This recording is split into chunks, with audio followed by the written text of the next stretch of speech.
माननीय सदस्यगण, जो भी बजट पर अपना लिखित भाषण देना चाहते हैं वे सभा पटल पर दे सकते हैं। माननीय सदस्य श्री अखिलेश यादव जी।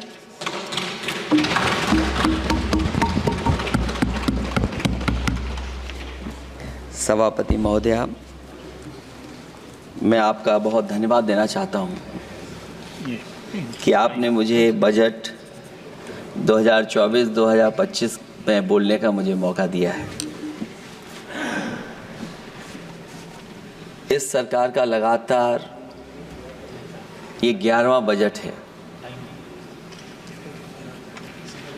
11वें बजट के बाद भी नाउम्मीदगी दिखाई दे रही है और सरकार में हैं तो सरकार के लोग तो अच्छी बात करेंगे ही। न केवल नाउम्मीदगी दिखाई दे रही है बल्कि जो चेहरों पे खुशी होनी चाहिए थी सरकार बनने के बाद, वो चेहरों पे उतनी खुशी नहीं दिखाई दी।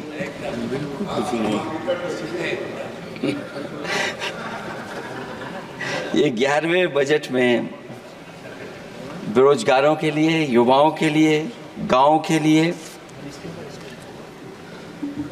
और उनकी तकलीफ परेशानी का जो मुद्दा है वो 9-2-11 दिखाई दे रहा है मुझे। महंगाई में घर चलाना, बच्चों को पढ़ाना और घर के बड़े बुजुर्गों की दवा इलाज से लेकर के महंगाई का जो सामना करना पड़ रहा है, ये बातें परिवार वाले बखूबी जानते हैं।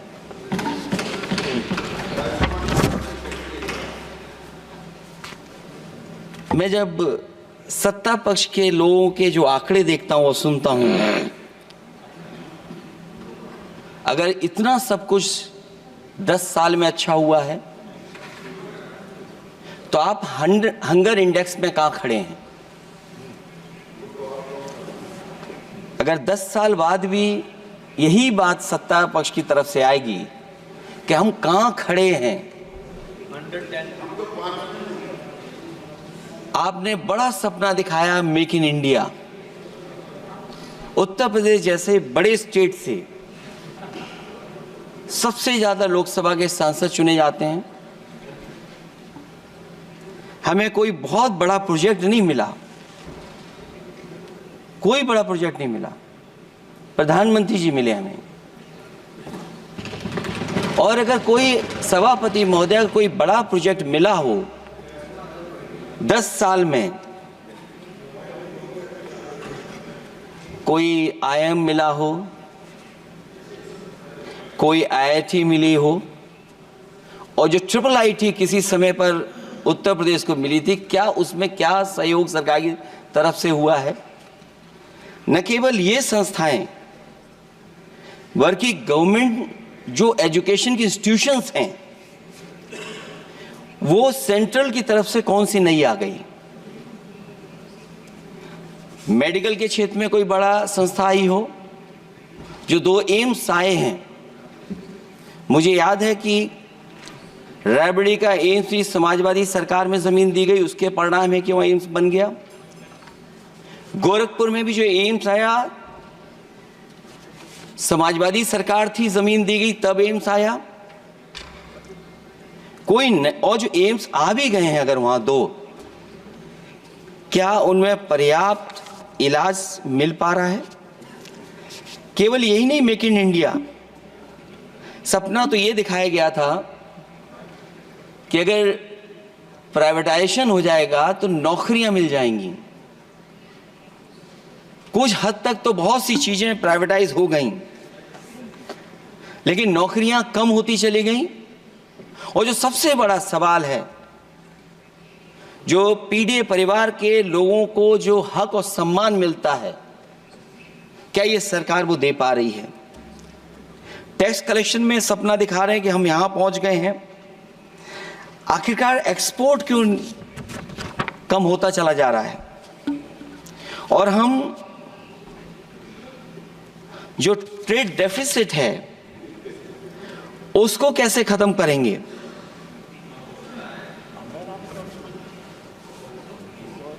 10 साल में अगर हम वहीं के वहीं खड़े हैं और कोई ऐसा कुछ न दिख रहा हो और परिणाम जो रिजल्ट आए हैं यूपी के, उसमें दिखाई दे रहा है कि आपने कितना काम किया है। सभापति महोदय, अगर ये सब कुछ अच्छा किया होता तो क्या परिणाम ऐसे आए होते? जहां हारे ही नहीं हैं आप, सीटें ही कम नहीं हुई हैं। देश के प्रधानमंत्री जी भी वोट से हारे हैं, वोट से हारे हैं। जो कभी 5 लाख तक जीतना था जिन्हें, या 10 का टारगेट बनाया था, कितने से जीते? तो कम से कम इन चीजों को तो देखें। मैं जब सुनता हूं सत्तापक्ष लोगों को तो मुझे वो लाइनें याद आ जाती कि वो झूठ बोल रहा था, बड़े सलीके से मैं एतवार न करता तो और क्या करता।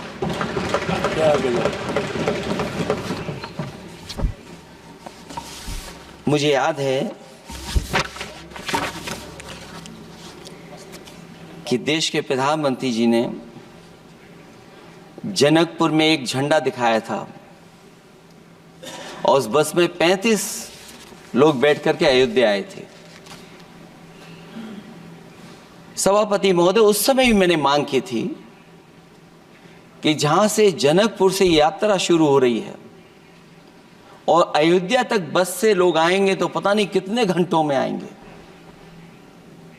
मैंने मांग की थी कि वहां से लेकर के अयोध्या तक एक्सप्रेसवे बनना चाहिए कि कम से कम जो जनकपुर से आए और अयोध्या दर्शन करने आ रहे हैं और बस से आ रहे हैं, कम से कम उनकी तकलीफ परेशानी तो कम होती।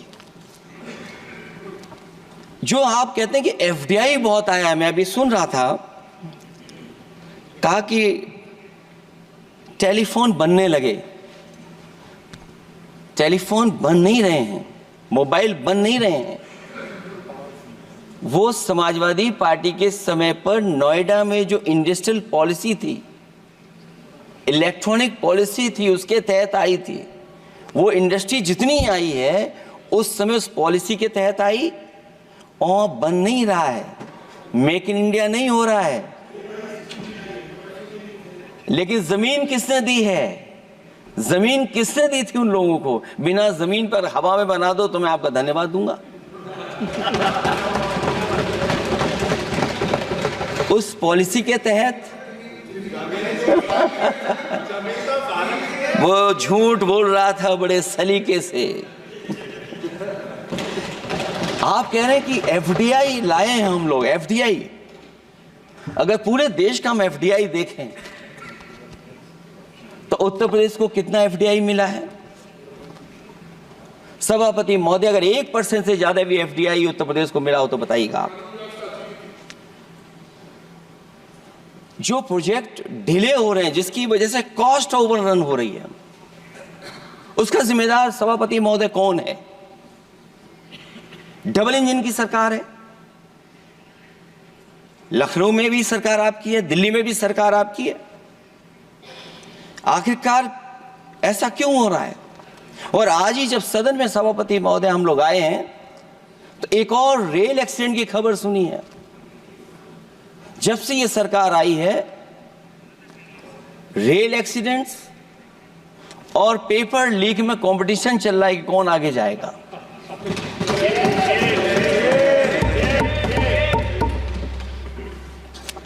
मैं तो अखबारों में पढ़ता था सभापति महोदय कि तोड़ फोड़ करके ये सरकार बनाते हैं। अभी एक सदस्य पिछली बार वो तोड़ फोड़ कर करके शायरी भी बनाने लगे हैं। जो प्रोजेक्ट और जिस प्रोजेक्ट के लिए प्रधानमंत्री जी एयरफोर्स का सबसे बड़ा हवाई जहाज हरकुलिस विमान लेकर के आए थे और वो सड़क पर उतरे थे, वो एक्सप्रेस वे पर उतरे थे, मैं समझता हूं सभापति महोदया, यहाँ जितने माननीय सदस्य हैं सब ने देखा होगा और सब ने निर्देश के अनुसार उस पर ट्वीट भी किया होगा। वो जो एक्सप्रेसवे अगर किसी ने बनाया था सभापति महोदय, जो डिजाइन, टेक्नोलॉजी का पार्ट, अलाइनमेंट, वो समाजवादियों की देन थी, वो आपकी देन नहीं थी। ये बात मैं इसलिए कह रहा हूं सभापति महोदया, क्योंकि इस बजट में सरकार चलाने के लिए आपने पैकेज दिया है। हमें कोई नाराजगी नहीं है पैकेज देने की, आप पैकेज और दीजिए। लेकिन अगर आप बक्सर से भागलपुर एक्सप्रेसवे बना रहे हैं तो आप उत्तर प्रदेश के पूर्वांचल एक्सप्रेसवे को क्यों नहीं जोड़ रहे हैं? और मैं तो कहूंगा आपसे कि केवल अगर आप 25 किलोमीटर जोड़ देंगे, जहां पूर्वांचल एक्सप्रेसवे रुक गया था, केवल 25 किलोमीटर आप जोड़ देंगे तो दूसरे काम को अपना जो बनाते हैं, आप ये कह पाएंगे कि दिल्ली से लेकर के आपने भागलपुर तक एक्सप्रेसवे दिया है। हाँ जी, वो अभी से नहीं, बहुत पहले से बन रहा है। बहुत पहले से बन रहा है। मैं ये नहीं कहना चाहता कि क्या दिया आपने, मैं ये कहता हूं कि अगर आप बक्सर से भागलपुर एक्सप्रेसवे दे रहे हैं केवल बिहार के लोगों को खुश करने के लिए, मैं उससे सहमत हूं कि आप बिहार की तरक्की के लिए एक्सप्रेसवे दें, लेकिन जो पखनपुरा, जो आखिरी गांव है जहां पर छूट गया है, वहां से आप क्यों नहीं जोड़ रहे हैं? और हमारे स्टेट के लिए आप कोई नया एक्सप्रेसवे क्यों नहीं दे रहे हैं? आप हमारे लिए क्यों नहीं दे रहे हैं एक नया एक्सप्रेसवे? आप दिल्ली के बजट से दे रहे हैं, आप यूपी अपने बजट से बना रहा है। आप बताइए कोई यूपी को आपने एक्सप्रेसवे दिया हो? कोई एक्सप्रेसवे नहीं दिया। और मैं तो कहूंगा, और याद दिलाइएगा अपनी सरकार को, एक बुंदेलखंड एक्सप्रेसवे बना था, अभी बताएंगे आपको उसका भी। सभापति महोदय, एक बुंदेलखंड एक्सप्रेसवे दिया सरकार ने, उत्तर प्रदेश सरकार ने, वो दिल्ली के बजट का नहीं है। मैं मांग कर रहा हूं कि दिल्ली के बजट से कोई एक्सप्रेसवे मिलना चाहिए। जो बुंदेलखंड एक्सप्रेसवे दिया, प्रधानमंत्री जी उद्घाटन कर करके वापस लौटे। अब रिपेयर का पैसा कौन देगा? वो आज भी रिपेयर मांग रहा है। सभापति महोदय, कोई कल्पना कर सकता है कि नया एक्सप्रेसवे बना हो जिसका प्रधानमंत्री जी ने उद्घाटन किया हो, वो आज रिपेयर मांग रहा हो? और वो एक्सप्रेसवे 6 लेन नहीं है, वो 4 लेन है। मैं इसमें भी सुझाव देना चाहता हूं, ये जो बुंदेलखंड वाला एक्सप्रेसवे है, ये अभी 15,000 करोड़ से ज्यादा का बना है स्टेट गवर्नमेंट का। इसको मुनाफा नहीं हो रहा, टोल कलेक्शन नहीं है बहुत ज्यादा। इसको सतना से जोड़ दिया जाए और बुंदेलखंड जहां से शुरू हो रहा है हमारे डिस्ट्रिक्ट इटावा से कम उसको हरिद्वार तक ले जाना चाहिए। अगर हरिद्वार से लेकर के सतना लोग चले जाएंगे तो शायद बुंदेलखंड के लोगों को भी लाभ होगा। और सबसे बड़ी बात है सभापति महोदय, दिल्ली और लखनऊ मिलकर के उन एक्सप्रेसवे की सेफ्टी से और उसकी डिजाइन से खिलवाड़ कर रहे हैं। जो इंडियन रोड कांग्रेस कहती है, जो डॉक्यूमेंट कहता है, वो ये कहता है कि मीडियन सड़क का 12 मीटर से लेकर के 14 मीटर होना चाहिए। आप जाकर के देख के आइए, जो पूर्वांचल वाला बना है उसका मीडियन कितना है? क्या भविष्य में आपने चलने वालों की सेफ्टी के साथ खिलवाड़ की है कि नहीं की है? ये आपको विचार करना पड़ेगा। जिस समय लद्दाख और चीन को लेकर के सवाल उठा था सभापति महोदय, उस समय पॉलिटिकल पार्टी से सुझाव मांगे गए थे और सुझाव ये मांगे गए थे कि आप क्या सुझाव देना चाहते हैं। तो उस समय जो सुझाव समाजवादी पार्टी ने दिया था, वो सुझाव ये था कि लिपू लेक से लेकर के आपके ग्वालियर तक 6 लेन हाईवे बनना चाहिए। कभी जरूरत पड़ने पर सीमाओं पर हमारी फौज का आना जाना जल्दी हो जाए। और मुझे याद है, जो अखबारों में मैंने पढ़ा था, सरकार ने उसको स्वीकार कर लिया था कि 6 लेन हाईवे बनेगा वो। लेकिन जब टेंडर की बात आई तो सुनने में आया कि वो 4 लेन बनने जा रहा है। और अभी जब वो काम हो रहा है, जब काम मैंने दोबारा उसको देखा तो पता लगा कि डबल लेन पेव शोल्डर बन रहा है। सोचिए, कहां 6 लेन बनाने की बात थी, आप डबल लेन पेव शोल्डर बना रहे हैं। और पता नहीं कौन उस हाईवे को डिजाइन किसने किया है डिजाइन, कि जितने भी कस्बे उसके आसपास पड़ रहे हैं, कस्बे वाले अब नाला कहां से बनाएं, घर ऊंचा करें कि सड़क को तोड़ें। बहुत सारे कस्बों को वो समस्या के संकट में डाल दिया है सरकार ने।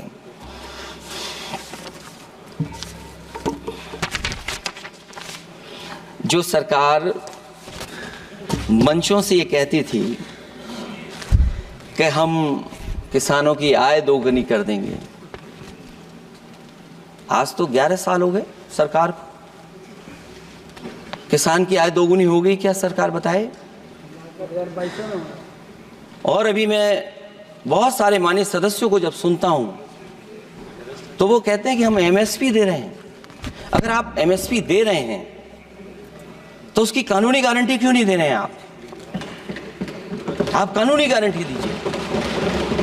और फिर कई बार सुनने को मिलता है कि हॉर्टिकल्चर क्रॉप्स के लिए आप क्या कर रहे हैं, उसके एमएसपी की कब तैयारी करेंगे आप? और फिर आय दोगुनी में आप कितना देंगे किसान को? जो पिछले बार बजट में कहा गया था कि एग्रीकल्चर इंफ्रास्ट्रक्चर के लिए 1 लाख करोड़ देश को मिलेगा। अगर 1 लाख करोड़ देश को मिला होगा एग्रीकल्चर इंफ्रास्ट्रक्चर को, तो कम से कम यूपी का शेयर कुछ तो रहा होगा। सभापति महोदय, सरकार ने अगर एक भी मंडी बनाई हो तो बता दें। हाँ, ये अलग बात है कि अगर आप कोई चीज सुधारने के लिए कोई परिवर्तन कर रहे हैं, स्टोरेज के लिए किसी को पहले ही बता दे रहे हैं, वो बात अलग है। लेकिन किसान कहां जाएगा जहां उसको रेट मिलेगी? और फिर ये इस बजट में कहा जा रहा है कि हम 109 high yielding and climate resilient varieties लाएंगे। तो सभापति महोदय, हम अपने माननीय मंत्री से कहेंगे कि वो ग्लोबल वार्मिंग के लिए जो आप काम पिछले कितने वर्षों से कर रहे हैं, क्या हुआ उस ग्लोबल वार्मिंग का? COP21 में भी आप हुआ है, G20 में भी आपने आश्वासन दिया और कुछ नहीं किया। तो आपको क्या लाना पड़ रहा है? 109 high yielding and climate resilient varieties. आप मुझे बताओ, किसान पर कब तक पहुंचाओगे आप? और उसको पहुंचाने के लिए आपके पास क्या इंतजाम है? और फिर दूसरे पैराग्राफ में फिर बदल जाते हैं आप। अभी आप बात कर रहे हैं रेजिलेंट वैरायटीज की, और फिर आप कह रहे हैं कि हम नेचुरल फार्मिंग को बढ़ावा देंगे। सभापति महोदय, इस सरकार बताए कि रेजिलेंट क्रॉप सीड्स कब तक पहुंचा देंगे, उससे लाभ किसानों को कैसे मिलेगा? और फिर नेचुरल फार्मिंग जो अभी भी कर रहा है किसान कई जगह पर, उसके लिए क्या अलग से पैकेज है आपके पास बजट में? आपने तो केवल सभापति महोदय एक चीज सीखी है पार्ले जी बिस्किट से, महंगाई और मुनाफा। इस सरकार ने 10 साल में डीएपी की बोरी को, खाद की बोरी को छोटा कर दिया। इससे और ज्यादा छोटा मत करना आप।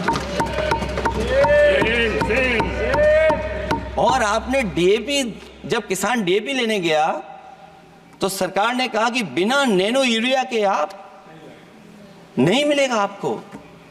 मैं सरकार से जानना चाहता हूं कि नैनो यूरिया से क्या लाभ पहुंचा है किसानों को, ये बताइए।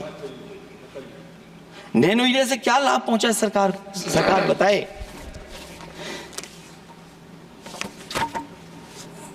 हमारे यहां बड़े बड़े आयोजन हुए सभापति महोदय, इन्वेस्टमेंट मीट के बड़े बड़े आयोजन हुए इन्वेस्टमेंट मीट के, और 5 लाख करोड़ के एमओयू साइन हो गए, 5 लाख करोड़ के। मैं ये सभापति महोदय, बजट हमारी क्या मदद कर रहा है उत्तर प्रदेश के उद्योग लाने के लिए? और ऐसे आयोजन हुए जिसमें देश के प्रधानमंत्री आए, देश के राष्ट्रपति आए, और देश के जितने बड़े उद्योगपति सब आए थे। लेकिन आज यूपी को क्या मिला वहां पर? किसानों के लिए एग्रीकल्चर सेक्टर में बड़े बड़े एमओयू हुए, लेकिन आज जमीन पर कुछ नहीं दिखाई दे रहा है। मुझे याद है समाजवादी सरकार में, क्योंकि देश का सबसे ज्यादा उत्पादन दूध का अगर कहीं हो रहा है तो उत्तर प्रदेश में हो रहा है, और उस उत्पादन को बढ़ावा देने के लिए और इन्वेस्टमेंट लाने के लिए उस समय की सरकार ने फैसला लिया कि अगर बाहर से भी कोई डेयरी या डेयरी प्लांट लगाना चाहेगा तो उसमें सरकार सहयोग करेगी। और परिणाम ये हुआ कि गुजरात की 3 अमूल प्लांट लग गए यूपी में। तो मैंने उद्घाटन किए, एक देरी से हुआ तो देश के प्रधानमंत्री जी ने किया, लेकिन उसके बाद कोई नया प्लांट आया हो तो बता दें। जो अमूल से पुरानी संस्था है, क्या उसका सहयोग कुछ करेंगे आप लोग? क्या आप पराग का सहयोग करेंगे कुछ? न केवल दूध उत्पादन में उत्तर प्रदेश आगे है, बल्कि चीनी में और गन्ने की पैदावार में भी कभी आगे कभी पीछे होता है। किसानों को भरोसा दिलाया गया था कि उनकी भी आय दोगुनी हो जाएगी, उनको भी बहुत सुविधाएं दी जाएंगी, बिजली फ्री दी जाएगी। सभापति महोदया उन्हें फ्री बिजली नहीं दी सका। यह आश्वासन था आपका। और आज अगर उत्तर प्रदेश पिछड़ इसलिए रहा है क्योंकि सबसे महंगी बिजली अगर कहीं कोई पा रहा है तो उत्तर प्रदेश पा रहा है। और मुझे याद है, क्योंकि बात ये मुझे इसलिए कहना चाहिए, बीजेपी के एक विधायक जो सबसे बुजुर्ग थे, वो देश के प्रधानमंत्री जी के क्षेत्र में बिजली 24 घंटे आए, उसके लिए वो धरने पे बैठ गए थे। वहां के अधिकारियों ने कहा कि बुजुर्ग हैं, इनका स्वास्थ्य बेहतर नहीं है, इनका धरना आप उठवा दीजिए। मैंने सभापति महोदय उनको बुलाया, मैंने उनकी बात सुनी। उन्होंने कहा कि प्रधानमंत्री जी के क्षेत्र में 24 घंटे बिजली होनी चाहिए। उसी दिन मैंने फैसला ले लिया कि प्रधानमंत्री के क्षेत्र में 24 घंटे रहेगी बिजली। और मैंने उससे मांग की सभापति महोदय कि उत्तर प्रदेश देश के प्रधानमंत्री को बनाने में सबसे बड़ा सहयोग किया है, इसका कम से कम बिजली का कोटा तो बढ़ जाए यूपी का। वो 8 साल हो गए, उत्तर प्रदेश ने देश के प्रधानमंत्री को तो दे दिया, लेकिन अभी तक बिजली का कोटा नहीं बढ़ा। हमें उम्मीद है 11 शुभ होता है, इस 11वें बजट में कुछ तो सुविधाएं ऐसी उत्तर प्रदेश को दी जाएंगी जिससे वहां के लोगों को लाभ पहुंचे, मदद पहुंचे।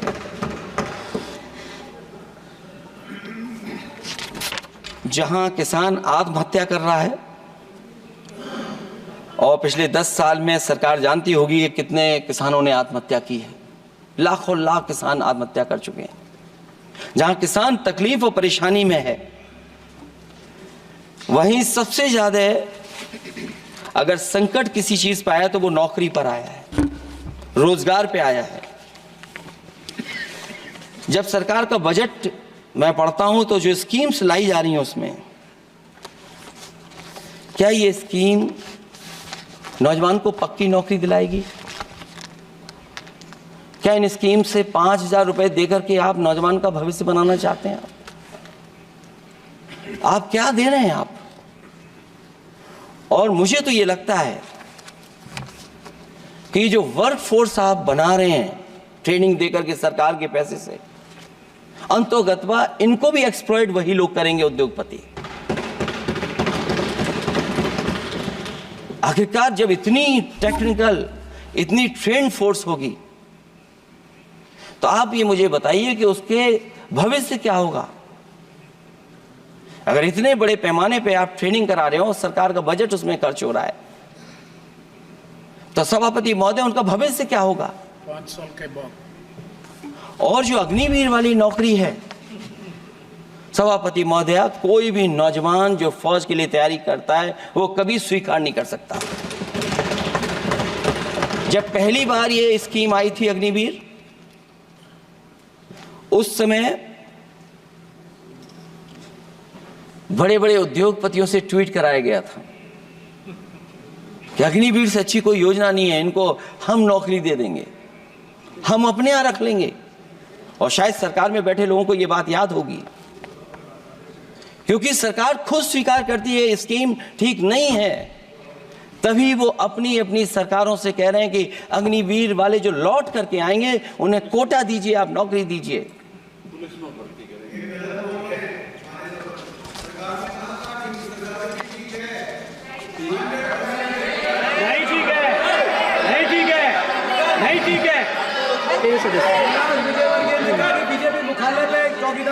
सभापति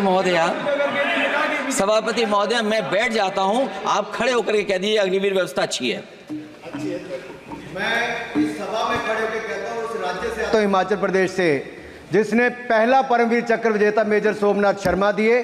कारगिल के युद्ध में सबसे ज्यादा शहीद होने वाले हिमाचल प्रदेश के वीर नौजवान थे।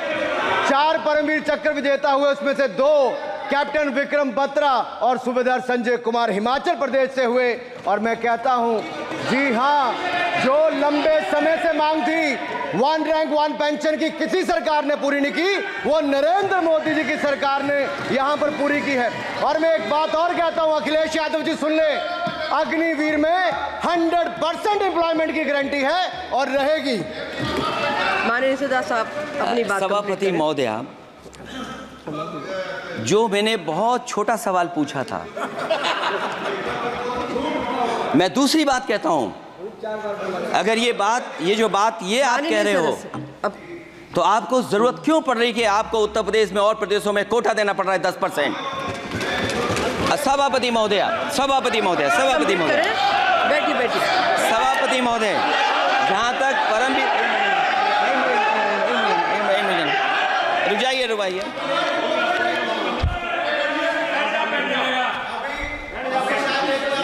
अरे सुनने दो। माननीय सदस्य, आप अपनी सभापति महोदय, चैल जानते हैं आप कहाँ हैं? चैल जानते हैं आप कहाँ हैं? कभी गए हो उस मिलिट्री स्कूल में? मैं खुद मिलिट्री स्कूल का पढ़ा हूँ। और आप परमवीर चक्र की बात कर रहे हो, तो हम भी तमाम नाम गिना सकते हैं कि कितने परमवीर चक्र आग्रह कर रही हूँ, आपस में चर्चा न करें। ये सभापति महोदया, जी 1 मिनट से भी कम, मैं आपके सामने कहना चाहता हूं, ये तो केवल मिलिट्री स्कूल गए हैं। मैं आज भी टेरिटोरियल आर्मी के 124 रेजिमेंट में कैप्टन के रैंक पे अपनी सेवाएं दे रहा हूं। अखिलेश जी, केवल ज्ञान मत बांटिए, राहुल गांधी जी के साथ बैठकर अब वहां बुलाने का झूठ बोलने की आपको आदत पड़ गई। प्लीज बैठिए, प्लीज। माननीय सदस्य से मैं आग्रह कर रही हूं, आप अपनी बजट पर चर्चा करें। सभापति महोदय, आपका समय पूरा हो गया है, मैं प्लीज कंप्लीट करिए। सभापति महोदय, मैं इसलिए नहीं कह रहा, मैं क्या बात कहना चाहता हूं, शायद मंत्री जी नहीं रहे इसलिए तकलीफ परेशानी ज्यादा है। और आप, अरे हमारा दर्द नहीं समझोगे, हम आपका दर्द चेहरे से पढ़ते हैं। अच्छा, दर्द मैं बताता हूँ। माननीय सदस्यों से मैं आग्रह कर रही हूँ, सभापति महोदय, दर्द मैं बताता हूँ। आप बजट पर चर्चा करिए, प्लीज बजट पर चर्चा करिए। दर्द मैं बताता हूँ, देखिए दर्द बात पहुंचेगी कि नहीं पहुंचेगी। सभापति महोदया, उत्तर प्रदेश से जब से हारे हैं तब से कोई नमस्कार नहीं कर रहा है। तकलीफ वो है आपको। कंप्लीट करिए। वो वीडियो हमने देखा है कि कोई किसी को नमस्कार नहीं कर रहा है, कोई किसी को देख नहीं रहा है। चलिए, धन्यवाद माननीय। और जो अपने आप को बहुत ताकतवर कहते थे आप अपने आप को, जिसने हराया उसको नहीं ये हटा पा रहे हैं। अब बात समझ में नहीं आई ना? माननीय जिसने हराया उसको नहीं हटा पा रहे। और अगर सभापति महोदय, अग्निवीर व्यवस्था समाजवादी लोग स्वीकार ही नहीं कर सकते। आप बजट पर पूरी अपनी बात रखिए। सभापति महोदय, अग्निवीर स्वीकार नहीं कर सकते। आप अपनी जब भी हम सत्ता में आएंगे, साल 2 साल, ये चलने वाली सरकार नहीं है, गिरने वाली सरकार है, याद रखना। माननीय सदस्य, और देखिए, आप क्यों नहीं समझ रहे हो, साइकिल हमारा चुनाव चिन्ह है, साइकिल ही आपको सरकार चलवा रही है। जिस दिन साइकिल हट गई, आप कहाँ बैठे मिलोगे? और दूसरे हमारे साथी हैं जो हमें लेकर के यहाँ लाए थे। माननीय हम यहाँ सदस्य, मैं छूट गए, आग्रह वो कर रही चले हूँ, गए वहाँ। कंप्लीट करिए। सभापति महोदय, मैं दो तीन बातें कहता हूँ यूपी को लेकर के मैं मांग करता हूँ। कंप्लीट करिए आप। सभापति महोदय, चंबल एक्सप्रेस वे बनना चाहिए, क्योंकि देश का सबसे बड़ा एक्सप्रेस वे जो 1 लाख करोड़ का बना है वो दिल्ली मुंबई से है, और यूपी को क्यों नहीं जोड़ रहे हैं आप? गंगा को लेकर के सब चिंतित हैं। गंगा की सफाई अभी नहीं हुई है। जो बजट गया पता नहीं कहाँ चला गया, किसी को नहीं पता। जैसे पानी बहा वैसे ही बजट भी चला गया। दूसरा, क्योंकि मंत्री जी बैठे हैं, वो जानते होंगे मंत्री जी कि देश की सबसे अच्छी लाइन सफारी बनी है इटावा में, और उस लाइन सफारी को बनाने में हम लोगों को बहुत समय लगा, क्योंकि एक लाइन सफारी, एनिमल सफारी अगर बननी हो, उसको बनाने में बहुत टाइम लगता है, बहुत जगह से परमिशंस लेनी पड़ती हैं। हम लोगों को परमिशंस नहीं मिली, और क्योंकि वो प्रोजेक्ट अच्छा है, एशियाटिक लाइन्स की ब्रीडिंग शुरू हो गई वहाँ पर। ये सरकार इसलिए नहीं शुरू करना चाहती है क्योंकि वो समाजवादियों ने बनाई है। पहली बार देश में एशियाटिक लाइन्स पैदा हो रहे हैं। नहीं, वहाँ पर इटावा में पहली बार हो रहे हैं, और वो इसलिए नहीं शुरू कर रहे हैं। और वो शेर मैं बता दूं आपको, शेर आया था कि कोई और आया था, वो कहानी मैं नहीं पढ़ूंगा यहाँ पर, फिर मैं बोल दूंगा तो फिर कहोगे कि क्या बोल दिया मैंने, इसलिए मत बुलवाइए तो ही अच्छा है। कि कुछ तो धन्यवाद माननीय सदस्य, धन्यवाद। कुछ मत बुलवाइए मुझसे। सभापति महोदय, मैं ये कहना चाहता हूँ कि लाइन सफारी, एनिमल सफारी उस क्षेत्र की, यूपी की प्राइड है वो, कि पहली बार ब्रीडिंग सेंटर एशियाटिक वहाँ पर बन गया है। दिल्ली की सरकार और यूपी की सरकार मिलकर के उसको शुरू नहीं होने दे रही है। मुझे उम्मीद है कि उसको शुरू करवा देंगे आप। और आखिरी में मैं कहता हूँ, चलते चलते आप 2 लाइनें कहता हूँ, बुनियाद को नकार कर जो इमारतें उठाएंगे, हम भी देखते हैं वो किस मंजिल तक जाएंगे। धन्यवाद। बहुत बहुत